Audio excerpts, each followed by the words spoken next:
오늘 본문 말씀 잠언 1장 13절부터 19절의 말씀입니다. 잠언 1장 13절에서 19절 말씀 함께 봉독하겠습니다. 우리가 온갖 보화를 얻으며 빼앗은 것으로 우리 집을 채우리니 너는 우리와 함께 제비를 뽑고 우리가 함께 전대 하나만 투자할지라도 내 아들아 그들과 함께 길에 다니지 말라.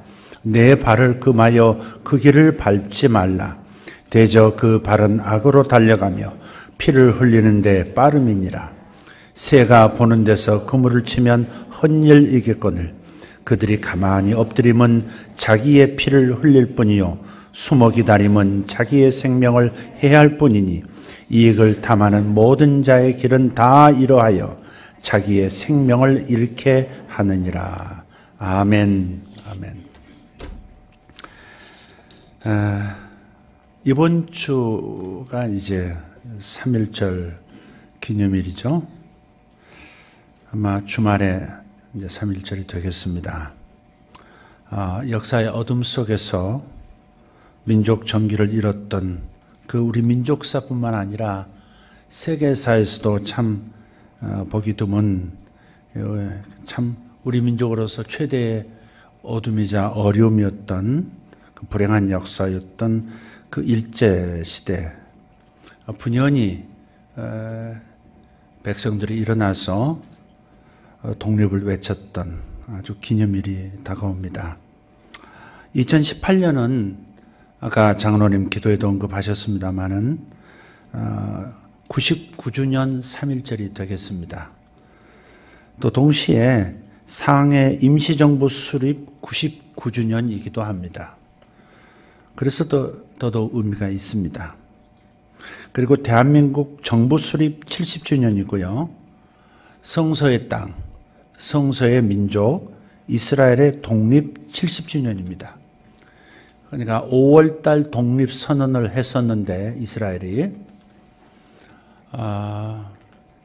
트럼프 대통령이 올 5월달에 예루살렘이 이스라엘의 수도라고 선포했듯이 이제 구체적으로 미국 대사관을 5월에 예루살렘에 세울 겁니다. 이것이 하나님의 어떤 섭리 가운데 있는 것이라 느껴집니다마는 해석은 다양한 것 같습니다.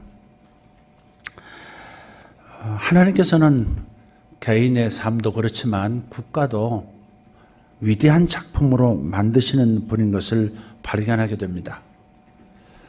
1905년 11월 17일 일본의 강제적인 협박에 못 이겨서 을사보호조약을 맺게 되죠.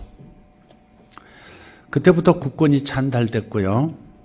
외교권이 박탈되는 수모를 겪게 됩니다.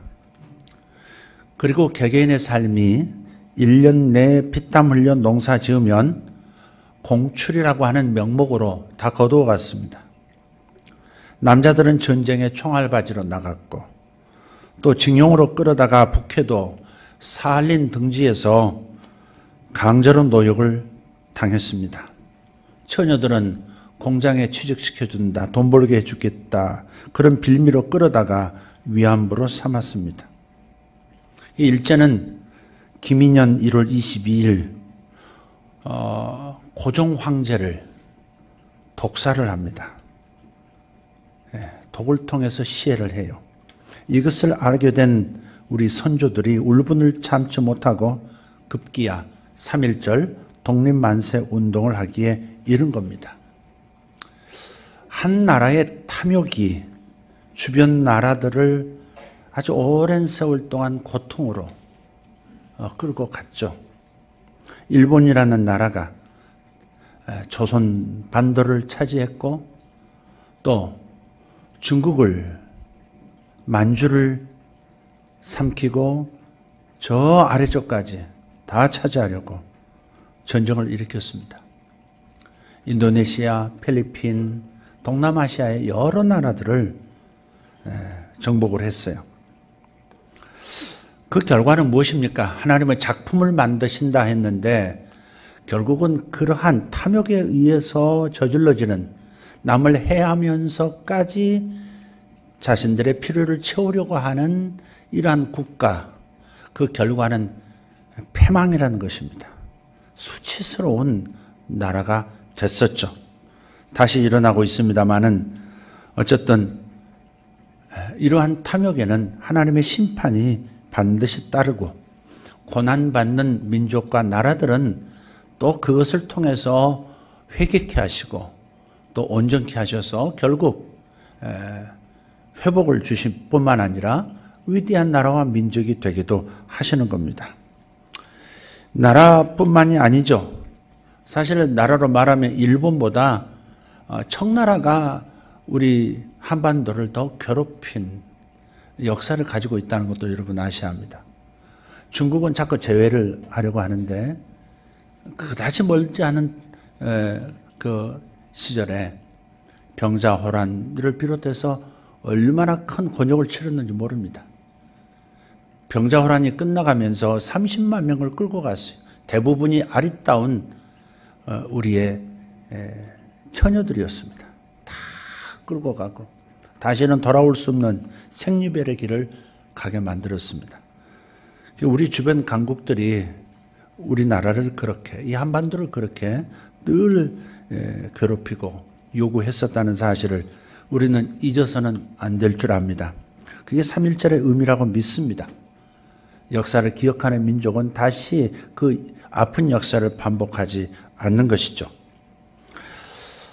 나라뿐만 아닙니다. 개인도 마찬가지. 이렇게 악한 나라가 있는 것처럼 악한 개인도 있다고 성경은 얘기합니다. 악하다는 표현이 참 너무 과하다 이렇게 느끼실지 모르겠습니다만은 악한 나라가 있고 악한 개인도 분명히 있습니다. 성경은 분명히 악인이라고 말해요. 악인은 물질에 대해서 특히 두 가지의 태도가 있습니다. 악인의 물질에 대한 태도. 첫째는 악인은 남의 것을 빼앗습니다. 예로부터 전통적으로 재물을 모으는 세 가지 방법이 있는데요. 첫째는 농업입니다.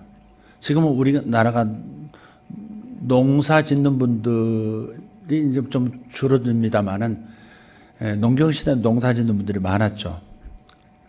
많았는데 그래도 농사 짓는 이들을 대우했었습니다. 첫 번째가 농업을 통해서 추수한 곡식 중에 여유분을 팔아서 재물을 축적하는 겁니다.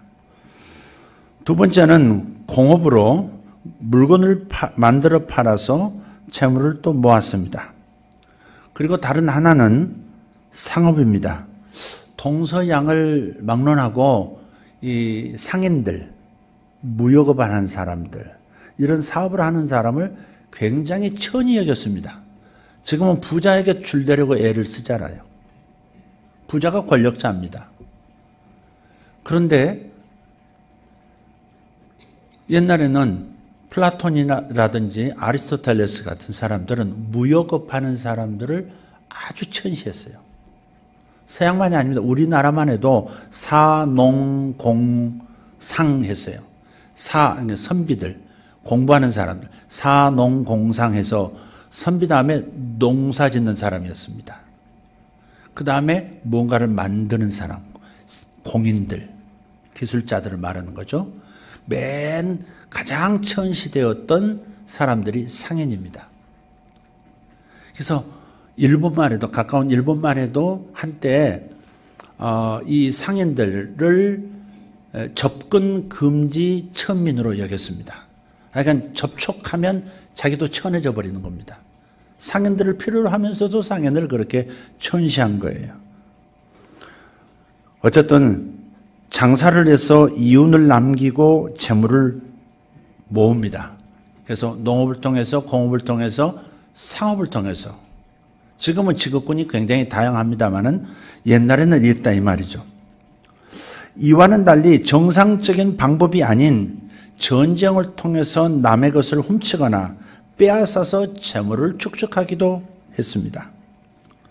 위험이 따르기는 하지만 사실 제일 손쉬운 방법입니다. 고대의 돈 버는 방법, 재산 축적하는 방법 중에 가장 쉬운 방법이 뺏는 거예요. 일본이 태생적으로 공업 국가잖아요. 공업으로 이제 성장한 국가인데, 그러다 보니까 뭘 만들려면 원자재가 필요한 거예요. 그래서 다른 나라로부터 가져올 원자재가 탐이 나서 다른 나라를 탐한 겁니다. 동남아시아로 내려간 것도 그렇습니다. 미국이 그것을, 이 일본의 그 원자재를 가져오는 길을 차단을 했기 때문에 일본이 미국을 그냥 공격을 해버린 거죠. 그것이 결국은 일본이 패망하게 된 단초가 되긴 했습니다. 어쨌든 고대 사회에서는 전쟁에서 승리하면 포로로 잡은 사람은 노예로 삼고요, 전리품은 나누어 가졌습니다. 아브라함이 조카 롯을 구출하기 위해서 318명의 사병을 거느리고 동맹군을 쳐들어가서 물리친 후에 사람도 찾아오고 전리품을 탈취해오는 내용이 창세기 14장에 기록되어 있습니다. 이처럼 고대 사회에서 적의 재물을 탈취하는 것은 보편적인, 그러니까 당연한 것으로 여겼습니다. 이것이 얼마나 신바람 나는 일이었는지를 이사야 9장 3절은 이렇게 표현합니다.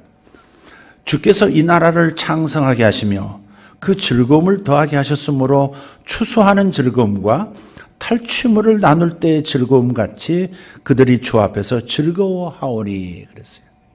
탈취물을 나눌 때 즐겁다는 겁니다. 전쟁에서 이기고 전리품을 나누어 가졌을 때 기뻐하고 즐거워했다는 겁니다. 탈취물을 얻는 것이 얼마나 큰 기쁨이었는지를 여호수아서 24장 13절을 통해서도 보게 됩니다. 내가 한번 읽어볼까요? 내가 또 너희가 수고하지 아니한 땅과 너희가 건설하지 아니한 성읍들을 너희에게 주었더니 너희가 그 가운데 거주하며 너희는 또 너희가 심지 아니한 포도원과 감람원의 열매를 먹는다 하셨느니라. 이게 뭐가 나와요? 수고하지 아니한 땅, 건설하지 아니한 도시들, 심지 아니한 포도원과 감람나무 과수원의 열매를 먹는 것. 이것은 모두 다 전쟁에서 얻은 탈취물을 뜻해요. 이스라엘이 단 한 차례 저들이 건설하지 않은 도시, 저들이 개간하지 않은 밭, 저들이 짓지 않은 집에서 살 수 있는 기회를 주셨어요. 그게 뭐냐면 가나안 땅이 원래 이스라엘 히브리 민족이 들어와 살기 전에 다른 민족들, 가나안 7족이라고 하는 다른 민족이 거주하고 있었죠. 그런데 거기가 너무나 큰 죄악의 온상지가 된 겁니다. 고대 근동의 모든 죄들이 거기서부터 수출될 만큼, 심지어 동성애 때문에 성적 타락으로 뒤집어진 소돔과 고모라도 바로 그 땅에 있었지 않습니까? 죄악이 관영해서 온 세상이 다 더럽혀질 것 같으니까 땅 주인이신 하나님께서 방패하신 겁니다. 땅 주인 하나님이신 걸 믿습니다. 하나님의 땅의 주인이십니다.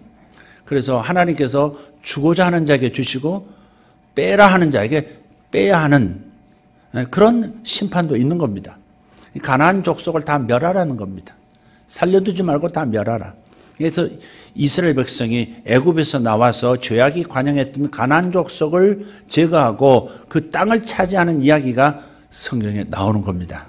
근데 단 한 차례입니다. 저들이 건설하지 않은 도시를 차지하고 저들이 스스로 짓지 않은 집을 차지하게 되고 저들이 개간하지 않은 과수원에서 밭에서 소출을 받아 먹는 겁니다. 그래서 이스라엘 백성은 이것을 하나님의 축복이라고 생각했지만, 전쟁을 통해서 탈취하는 것이 하나님의 축복이라고 생각했지만, 이것은 하나님의 절대적 원칙이 아니라 특정한 경우에 허락된 하나님의 배려였다는 사실을 기억해야 합니다. 탈취의 방식으로, 뺏는 방식으로 부를 축적하는 것 당연하게 생각해서는 안 된다는 것이죠. 그래서 하나님께서는 그 가나안 정복 전쟁 이후부터는 반드시 성실로 음식을 삶고 바르게 살아야 한다, 그렇게 가르치셨어요. 국가도 그렇지만 개인도 절대 남의 것을 뺏지 말라고, 남의 것을 탐내지도 말라고 계속해서 가르치셨습니다. 그러니까 가나안 정복 전쟁을 통해서 탈취물을 얻은 것은 유일한 단 한 번의 심판의 도구로서 쓰임받았기 때문에 하나님께서 보상으로 주신 것일 뿐 그것이 원칙이 될 수는 없다는 것을 꼭 생각해야 합니다.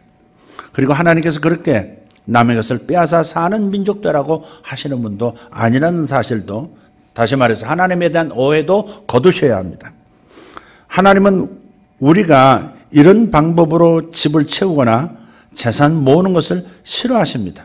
오히려 땀을 흘리고 일하고 씨를 뿌려서 정당한 대가를 얻기 원하십니다. 오늘 설교 제목이 뭡니까?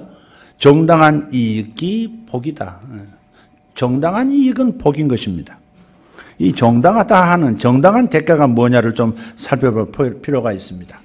그래서 사도 바울은 일하기 싫어하거든 먹지도 말게 하라 그랬습니다. 데살로니가 후서 3장 10절, 일하기 싫어하거든 먹지도 말게 하라. 그건 집에서도 그렇고 회사에서도 그렇고 심지어 교회에서도 그렇습니다. 가난해서 먹을 것이 없는 분들은 우리는 같이 먹어야 합니다. 어려운 분들은 함께 먹어야 합니다. 그러나 교회에서도 어떻게 해야 돼요? 일하기 싫어하면서 취할 것은 다 취하는 태도를 갖는 것은 어리석은 태도고 미련한 행동입니다. 그죠? 취할 것은 취하면서 설거지하기 싫어하고 봉사하기 싫어하고, 이건 좀 곤란한 거죠. 성경은 분명히 말합니다. 일하기 싫어하거든 먹지도 말게 하라. 그렇다고 오늘 그냥 가시거나 그러지 마시고 잡수시기를 바랍니다. 가난도 보면 다 부끄러운 건 아니에요. 가난이 어떻게 부끄럽게 느껴지잖아요. 부끄러운 가난이 있어요. 그러나 깨끗한 가난도 있는 거예요. 부끄러운 가난이 뭐예요? 일하지 않으면서 먹고자 하는 것 있잖아요. 수고는 하기 싫어하면서 먹고자 하는 것. 그것이 부끄러운 구원이죠. 깨끗한 가난은 뭐예요? 깨끗하게 살고자 하다 보니 가난할 수밖에 없었던 경우들도 사람들에게는 많이 있거든요. 그래서 가난도 깨끗한 가난, 부끄러운 가난이 있다. 반대로 부자도 마찬가지예요. 부도 깨끗한 부가 있는가 하면 부끄러운 부도 있는 거예요. 부가 잘못됐다라고 하는 그런 생각을 가지고 있으면 위험한 생각이 될 수 있어요. 부 자체를 악하다고 보면 안 돼요. 부를 대하는 태도, 부를 모으고 축적하는 과정, 이것이 문제가 되는 것이지 부 자체가 문제는 아니라는 겁니다. 정당한 대가는 하나님께서 인정하시는 겁니다. 아멘입니까? 오늘 본문 잠언 1장 13절에서 15절을 다시 한번 읽어볼게요. 같이 읽겠습니다. 우리가 온갖 보화를 얻으며 빼앗은 것으로 우리 집을 채우리니 너는 우리와 함께 제비를 뽑고 우리가 함께 전대 하나만 두자 할지라도 내 아들아 그들과 함께 길에 다니지 말라. 내 발을 금하여 그 길을 밟지 말라. 악인들은 항상 그래요. 현재적이고 찰나적인 것을 위해서 선과 악을 가리지 않고 행동합니다. 또 영혼에 대한 염려는 전혀 하지 않습니다. 영혼 중심으로 살 것인가, 육체 중심으로 살 것인가. 육체가 중심이 된 사람은 항상 물질에만 마음이 있습니다. 그러나 영혼이 더 중요하다고 생각하고 영혼의 문제는 내세까지 책임질 수 있는 보장성이 있는 신앙이기 때문에 영혼 중심으로 사는 저와 여러분 되기를 축복합니다. 14절은 도둑들이 노력한 빼앗은 탈취물을 제비 뽑아서 분배하는 장면을 묘사하는 겁니다. 그들이 이렇게 말해요. 우리가 함께 전대 하나만 두자. 전대란 말은 돈주머니, 오늘날로 말하면 통장, 금고를 말해요. 통장 하나만 두자. 여럿이 악인들이 모여서 남의 것을 뺏어가지고 우리 나누지 말고 나눌래? 아니면 금고 하나에 모아놓고 필요한 데를 쓸까? 지금 그렇게 얘기하는 거예요. 악인들은 언제나 의리를 강조해요. 의인도 의리를 챙기지만 악인들도 의리를 강조해요. 함께 죽고 함께 살자. 의리. 깡패들도 함께 죽고 함께 살자예요. 그 재산을 공동으로 갖자고 유혹합니다. 그래서 사회주의라든지 공산주의가 참 위험한 요소가 있는 거죠. 실패한 체제 아닙니까? 위험스러운 거죠.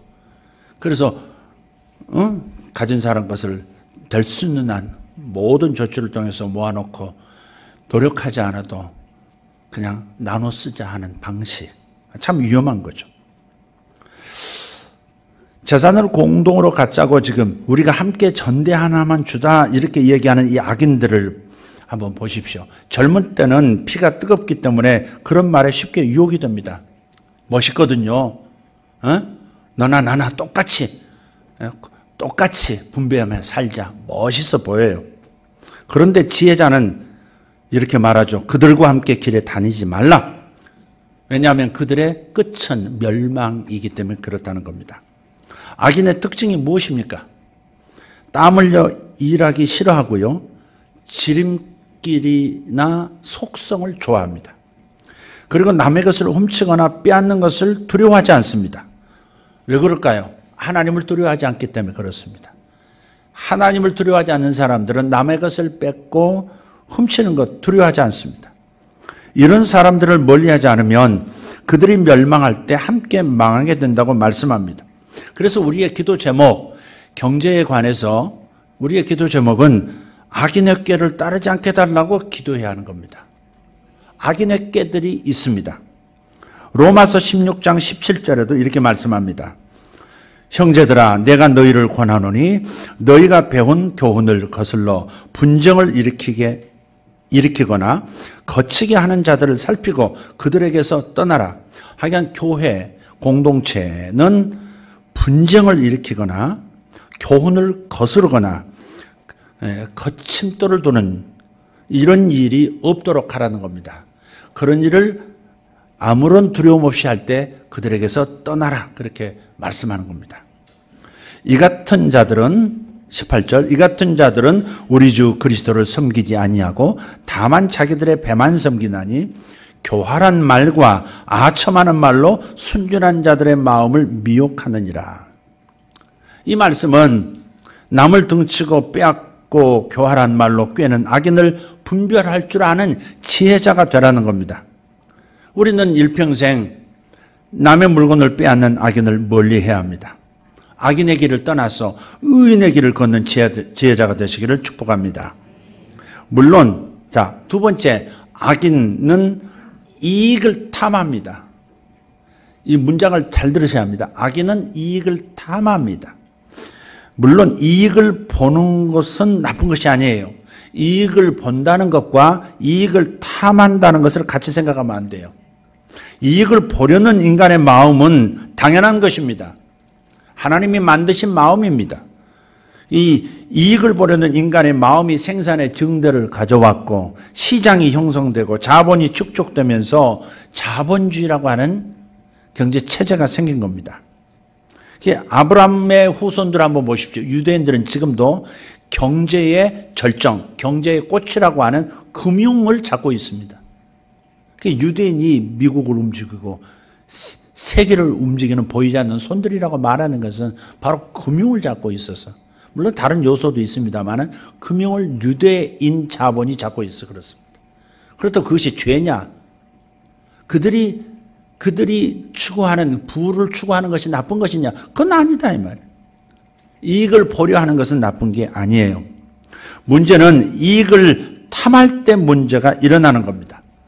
탐이라는 글자가 있어요. 한자로 보면 보이시죠? 이 탐이라는 글자 풀어보면 이재금의 조개 패로 이루어져 있습니다. 이 뒤에 있는 조개 패는 돈이라는 뜻입니다. 옛날엔 조개 껍질을 가지고 돈을 삼기도 했잖아요.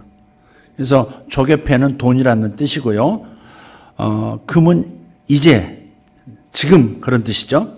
그러니까 결국 탐이라는 말은 지금 당장 돈을 가지려는 마음, 그게 탐입니다. 지금 당장 돈을 갖겠다. 이게 탐이에요. 그래서 그렇기 때문에 탐자가 붙은 말은 모두 악한 의미를 가져요. 탐관오리. 탐욕, 탐음 이런 단어들입니다. 탐음이 뭐예요? 탐음 때문에 미투 운동이 지금 일어나고 있잖아요. 음란한 것을 탐한다. 우리는 언제나 정당한 이익을 추구해야 합니다. 남에게 해를 끼치지 않고 이익을 추구하는 것을 우리는 정당한 이익이라고 말하는 것이고, 이 정당한 이익은 하나님이 우리에게 주시는 복이다 하는 겁니다.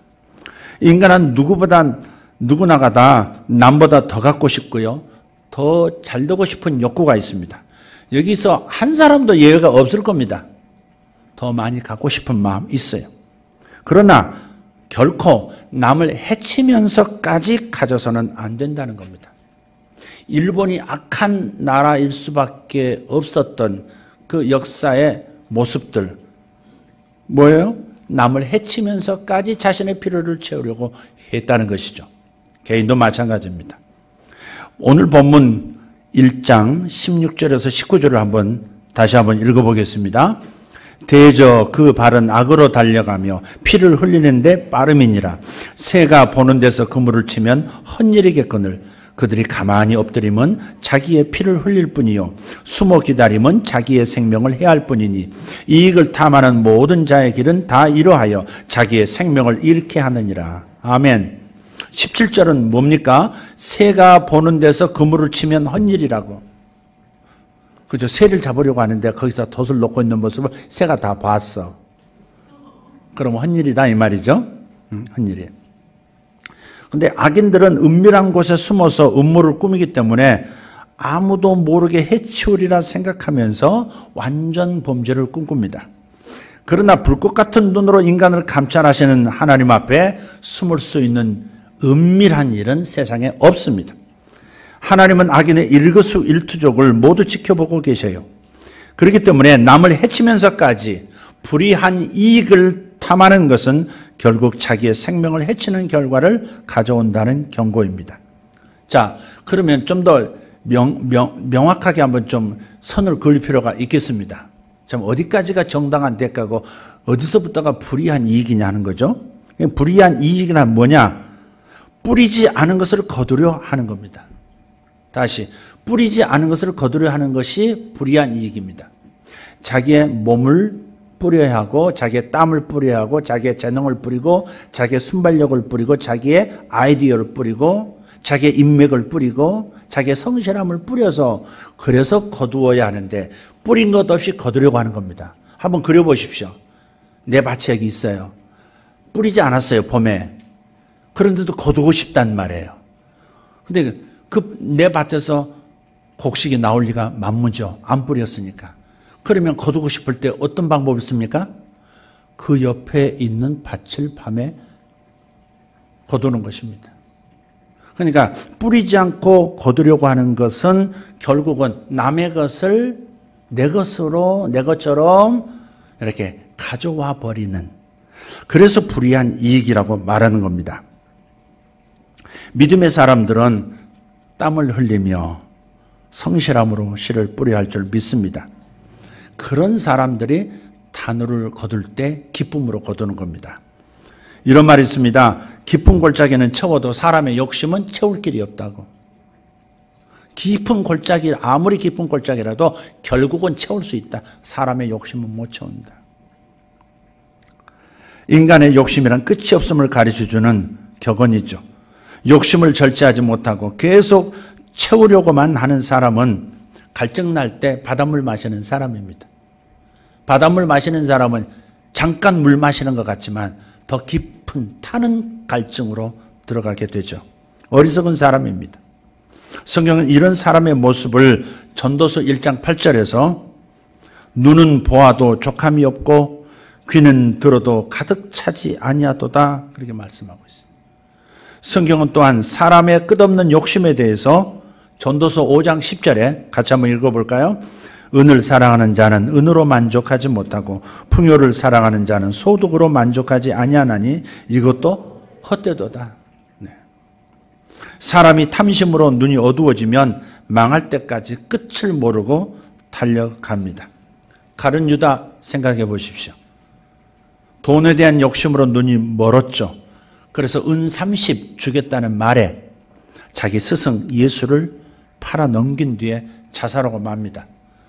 근데 그 자살도 비참한 죽음이었죠. 탐욕이 결국 이런 비참한 목을 매달아 자살을 했는데, 근데 그 줄이 끊어지면서 벼랑으로 떨어집니다. 저 벼랑에 떨어져서 그냥 오장육부가 다 바깥으로 튀어나온 거예요. 그래서 피밭이라 그래요. 피밭. 네. 그 땅을 피밭이라고 합니다. 이 돈에 대한 욕심으로 눈이 멀면 이렇게 되는 거죠. 또 엘리사의 사환 게하시가 받아서는 안 되는 것도 있더라. 적국으로부터 받아서는 안 되는 거죠. 그 받지 말라. 하나님은 다른 걸 통해서 채워주신다. 그러니 받지 말라. 그래서 쫓아가서 거짓말로 스승이 시켰다고 나아만 장군으로부터 돈을 챙겨옵니다. 그것을 취했다가 나병에 걸리는 저주를 받았습니다. 우리 세상을 돌아보면 이익을 탐하는 자들로 인해서 끊이지 않고 많은 사건들이 발생해요. 사기가 있고 도둑이 있고 강도도 있고 유괴도 있고 인신매매도 있고 살인도 있고 심지어 여성을 통해서 여성을 그냥 이용해서 돈을 벌고 점점 그 방법이 교활해지고 잔인해지고 그 수도 날로 증가합니다. 그래서 하나님께서는 탐심을 일만하게 뿌리라고도 했고요. 또 탐심을 우상숭배와 같은 것이라고 말씀하셨어요. 골로새서 3장 5절을 보면 탐심은 우상숭배라 그랬어요. 탐심은 우상숭배라. 하나님께서 가장 싫어하시는 게 뭐예요? 우상에게 절하고 우상을 섬기는 겁니다. 하나님 우상숭배자들을 심판하세요. 그런데 하나님은 우상숭배자와 탐심을 동일하게 탐심으로 움직일 때 우상숭배자와 같다, 동격이라고 말씀하시는 겁니다. 그래서 우상숭배하는 자는 반드시 멸하라고 출애굽기 20장 5절에서 말씀하고 있어요. 우상숭배하는 자는 반드시 멸할 것이고 3, 4대까지 그 죄로 인해서 재앙이 끊어지지 않을 것이다. 이렇게 말씀하셨어요. 그렇다면 탐심을 갖는 것은 자신만 망하는 것이 아니라 결국 가문, 자손까지 망하게 하는 치명적인 죄가 된다는 겁니다. 여러분, 불의한 이익은 멀리해야 합니다. 그러나 정당한 이익, 또 많이 벌고자 하고 부하고자 하는 거 나쁜 게 아닙니다. 정당한 방식으로 정당한 이익을 갖는 것은 누구든지 가져야 할 마음입니다. 욕심이 없는 사람에게는 돈도 안 들어옵니다. 정당한 방법으로 돈을 많이 벌겠다는 이런 갈망이 있는 사람에게 돈도 들어오는 겁니다. 돈을 멸시하는 사람에게 돈이 찾아들지 않습니다. 갈망이 있어야 합니다. 함정 없습니다. 왜 아멘 안 하십니까? 네. 여러분, 크게 마음을, 옛날에 어떤 미국의 큰 대형 마트에서 이 사업을 시작을 했는데 매출이 생각만큼 오르지 않는 거예요. 몇 년을 그랬어요. 근데 한 직원이 왜 그럴까? 이익이 많이 남아야 될 텐데, 이렇게 큰 사업인데 이익이 많이 남아야 유지가 되고 또 발전할 텐데, 고용도 늘어날 텐데 왜 이러나 곰곰이 살펴보니까 단서를 하나 얻었어요. 고객들이 와가지고 물건을 사서 담는 바구니가 너무 작은 거예요.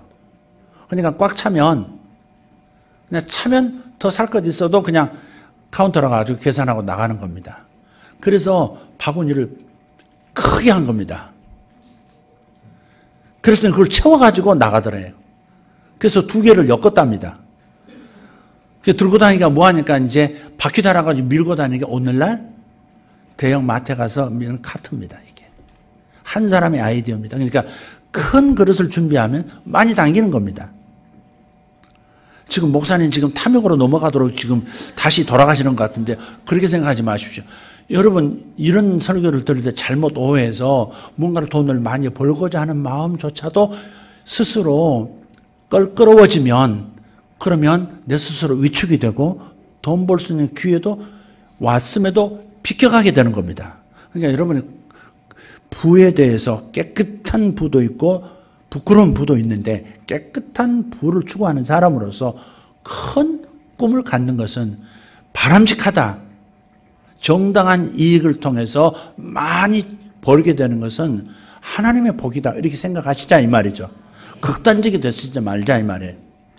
그래서 존 웨슬레, 감리교회 장사 존 웨슬레가 이렇게 말합니다. 할 수 있는 대로 성도들이 할 수 있는 대로 많이 보십시오. 제가 존 웨슬레라고 생각하고 좀 들으세요. 아멘으로 반응하시기 바랍니다. 성도들이요, 할 수 있는 대로 많이 보십시오.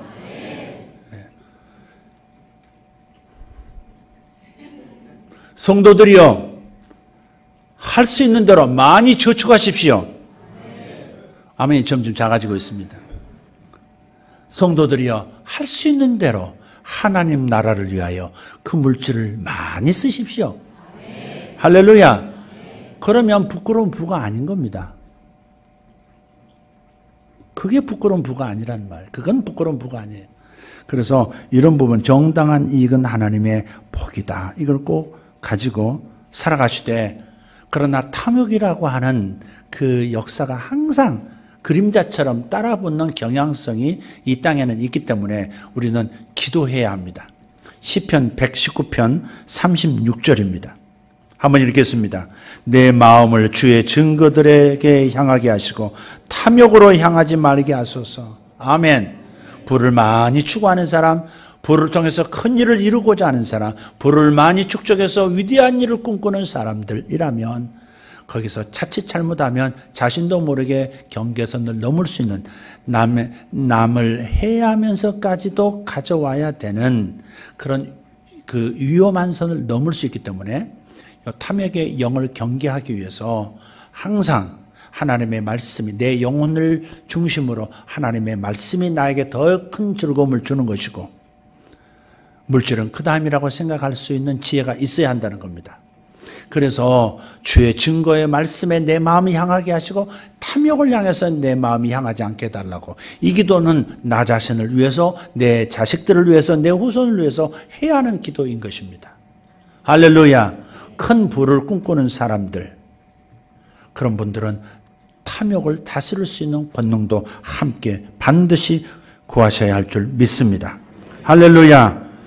이익을 탐하는 악인을 멀리 하시고 오늘도 내일도 생명의 씨앗 뿌리면서 성실하게 살아가는 지혜자들 되시기를 예수 이름으로 축복합니다. 할렐루야. 기도하겠습니다.